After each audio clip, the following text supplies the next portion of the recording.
Friends, you must have all heard of the saying, old wine in new bottle. In today's video, I'm going to talk to you about one old idea, but how we can implement it in the new way, in the context of our lives, our education system, and much more.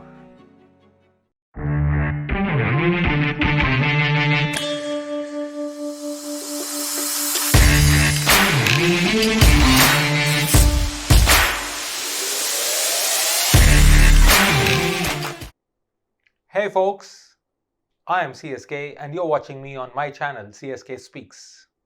As a personal coach, my priority and prerogative has always been in bringing valuable content which can be helpful to you and in your lives.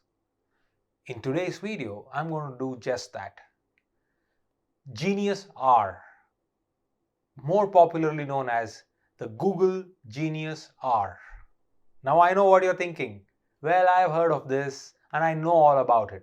Yes, as I said in the beginning, it is old wine in new bottle. We all know about the Google's Genius Hour concept.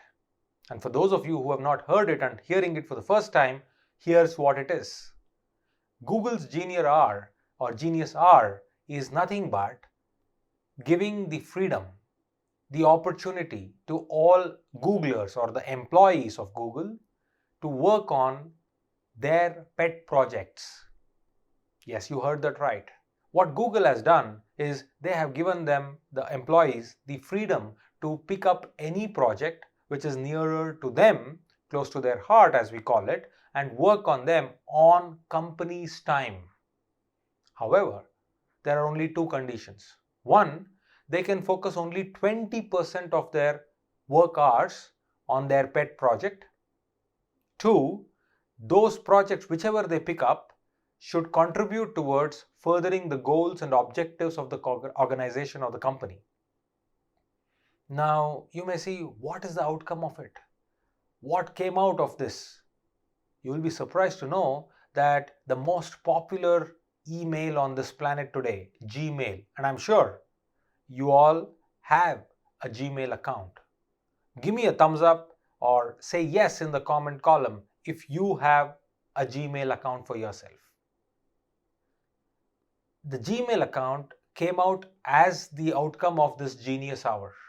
Not just the Gmail, even the much acclaimed Google Glass is an outcome of one of their employees who worked on this pet project during the Genius Hour, and then Google's Glass came out in the market. So many such ideas which Google keep rolling out every now and then are outcomes of this Genius Hour. Now that we have understood what is the Genius Hour from Google, let's look at why is that important for us, or in what way can we implement a Genius Hour in our lives. Now we all know that we have certain responsibilities. We all have to put bread on the table or food on the table. We all have to pay our bills. We all have to do the work which we have signed up for. We all have other responsibilities, like you may be a father, you may be a mother, you may be a brother, you may be a son, daughter, husband, wife, all those societal obligations, right? Now in all this, there is one piece which keeps coming up every now and then inside your heart, which says, I wish I had the time to do this. I wish I could pursue my passion. I wish I could learn that violin. I wish I could play that Sudoku, right? This Genius Hour can actually come in handy if you can implement it wisely in your day. It's simple. Take 20% of your time in a week and dedicate it to pursuing that thing which you always wanted. And go free about it, have a flow when it comes to that 20% of your work week. Now you can look at multiple ideas and you can even share those ideas with me on this video so that we get to know as to what are you thinking and what will you dedicate your 20% of your work week going forward, and you may call it as your Genius Hour. Now that's about you and me. Let me talk about one example of what I did with this Genius R, because I believe that as I'm talking to you, I should also share what I have done so that you get some proof of concept. So these days, in the last 2 months or so, I'm focusing on proper nutritious diet. So I'm trying to make some smoothies and some shakes and some salads. So every week I have allotted 20% of my time to focus on creating new recipes, new menus for my week ahead.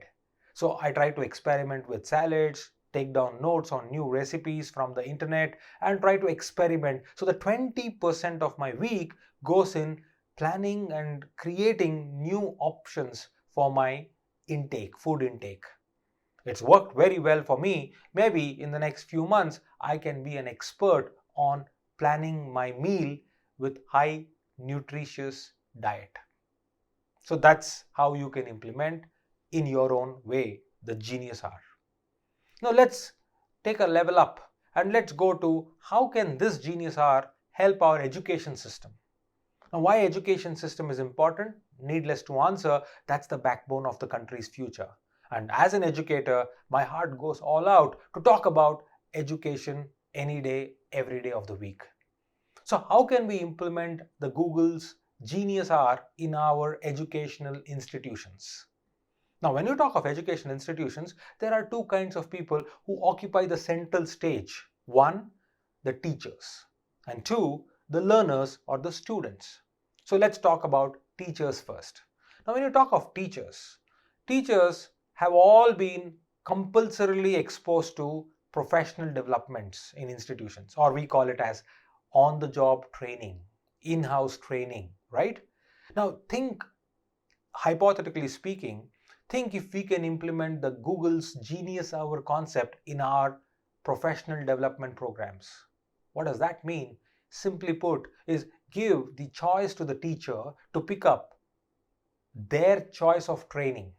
Normally, in an education institution, how trainings are planned is the administrative setup, whether it is the principal or the management or the school administrator, they sit down, they plan a calendar, and then just they roll it out, expecting that that's the best thing to happen for the teachers. Now, that approach has worked all the while, but I don't say that that is a perfect approach. So what I'm here to talk about is just turn the table. Just give that choice. 20% of the training calendar, give the choice to the teachers to pick up whichever training they want to take and see the magic unveil. We tried it out in one of our institutions, and let me tell you, I don't know the outcome yet because we have to measure it, but that was the most enjoyable experience for the teacher. And when you make it enjoyable, common sense says that there will be a lot of outcomes which are positive, which will come out of that process. We are measuring it. I might get back to you with the data after the measuring and tell you how it went. But I think initial stages, it really worked because I could see people happily involving and participating in this entire exercise. Now look at the students.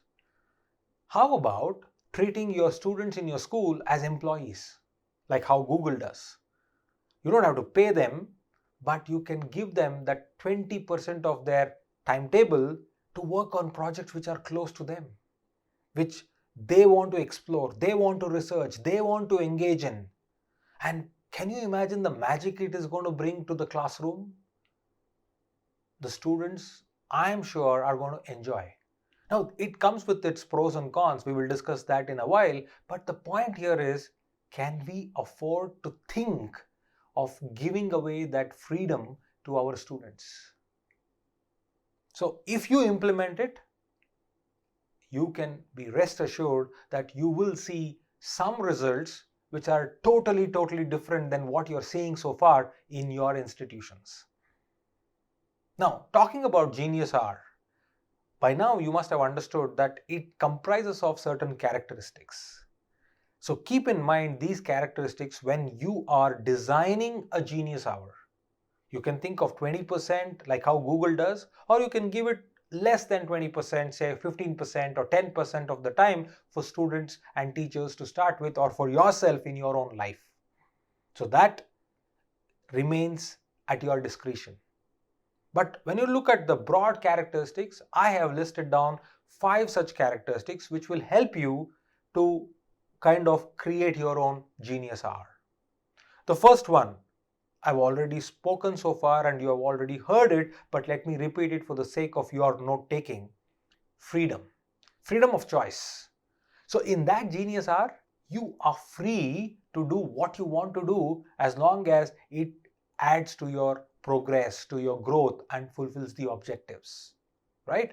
So freedom of choice is the number one characteristic. Characteristic number 2 is being focused on objectives. Yes, outcome is important. So you got to put your energy and channelize it in that direction where it will further the objective.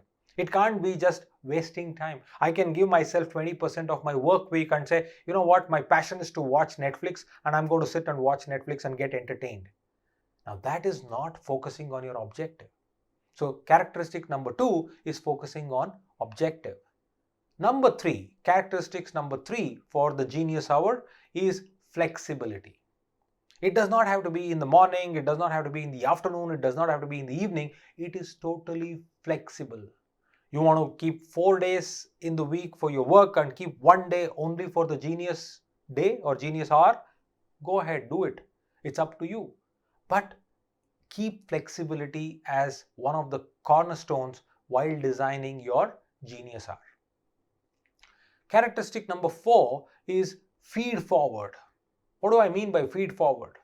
We all must have heard of the word feedback. But feed forward is about, can this genius hour contribute towards something in the future? Now, how is that different from focusing on objectives? Whenever you work on something in your genius hour, it should be building to the next thing which you are going to spend maybe a month later or a year later, which means you are scaffolding. You are building it like a ladder. So keep that in mind and let your genius hour activity feed forward. That's another characteristic. Characteristic number 5 and the last characteristic which I have for you when you are planning your genius hour is, remember, your genius hour should foster creativity, should foster innovation, should foster focus on growth, should foster complete solutions. What do I mean by that? You have to look at solutions. You can't sit in a genius hour and look at problems you have in your life. Problems exist. I'm not saying it should not and it will not, but that characteristic of a genius hour should be to focus on solutions. So these are the 5 broad characteristics. You can take notes and then you can keep in mind when you are designing a genius hour for yourself, for your institution, for your workplace, for your team, for whoever, for your family, anyone. Now, lastly, is it all good? There are no negatives of the genius hour? Of course, there are negatives. But you got to be aware of those cons so that you can navigate it well. But before we get to the cons, let's understand the pros, the positives of the genius hour. They're very simple, by now you must have understood, but let me put it in easy, achievable bullet points so that you can keep that in mind for your memory's sake. Number 1, the positive, the advantage of the genius hour is it is personalized. It is not generalized. When I say personalized, what happens and what works for me in my genius hour is totally at my discretion and it is personalized for me. Same it is for your student, same it is for your employee, same it is for your teacher, same it is for your family member. So remember, the advantage of the genius hour is it is personalized. Advantage number 2 is it is fluid. There is no framework, there is no fixed thing that it has to happen like this. My genius hour is mine, somebody's genius hour maybe somebody else's, and it can kind of need not necessarily overlap. It's not that Monday morning or Monday afternoon or Saturday morning we are all entering the genius hour. No. My 20% of my time is at my discretion. It is totally fluid. I can sit under the tree, I can sit in my bedroom, I can do what I want, I can just go for a walk. It is totally fluid. That's the advantage. Third advantage is it is purpose driven. It is not process driven. It is not that, okay, now I have to think of working on my Genius Hour because that is the time I have marked. No. When I talk about purpose driven, as I said, you don't have to fix the process by saying I will only sit and read and write, or I'll only sit and make notes or watch Amazon or listen to music. No, it's about the purpose. Whatever gets you closer to your purpose, you will do. That's the advantage of the Genius Hour. The next advantage of the Genius Hour is willful skilling. It is not forceful skilling, it is willful skilling, which means if I am on a project and that project demands some kind of skills, I am going to do it all by own. I am going to upskill myself without anybody forcing me, nudging me, pushing me. And that's a great advantage of the Genius Hour. And the last advantage is it's totally experiential. It is not experimental or it is not exhaustive, but it is experiential. So I experience, I learn, and I may succeed, I may fail, but it is in my control. So these are the positives of the Genius Hour. And if you look at the education system, if you look at all the arguments and the debates which are going on, people are pinpointing at the education system because it is not experiential, it is not purpose driven, it is not willfully skilling, all these things. So all of that is going to be worked well if you implement the Genius Hour properly and perfectly. Now, what are the disadvantages? What are the cons of the Genius Hour? Number one is there is no method to this madness. Imagine there are 25 people and each one of them have their own Genius Hour according to their whims and fancies. How can you put a handle on this entire thing? That's the biggest con. That's the biggest disadvantage. So we need to be careful in creating a particular monitoring mechanism for the Genius Hour. The second disadvantage is it means you have to lose control. Now, I'm talking from the point of view of a parent. I'm talking from the point of view of a school leader. I'm talking from the point of view of yourself as an individual. You got to lose control to that particular project, and the project is in control and it demands, or the person is in control and they demand what they will do with the Genius Hour. Now, can you digest that? Can we wrap our heads around the fact that suddenly 20% of the time our children are going to decide what they want to do in a week? Our teachers or our employees, our team members, our family members will do whatever they want, and I cannot question it because they'll say it's a Genius Hour. So that's another disadvantage or con if you look at the implementation of the Genius Hour. And third, it is difficult to decode. What do I mean by it is difficult to decode? There is no one size fits all.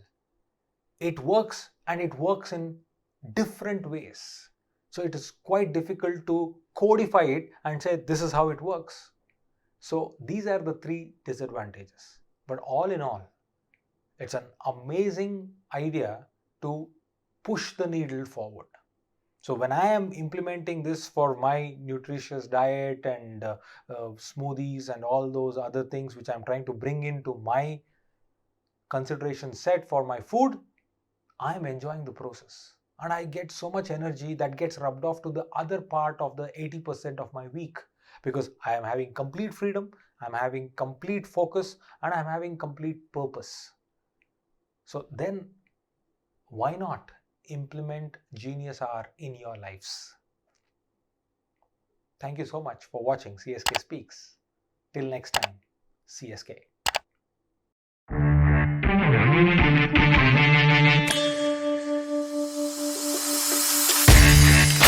Thank you.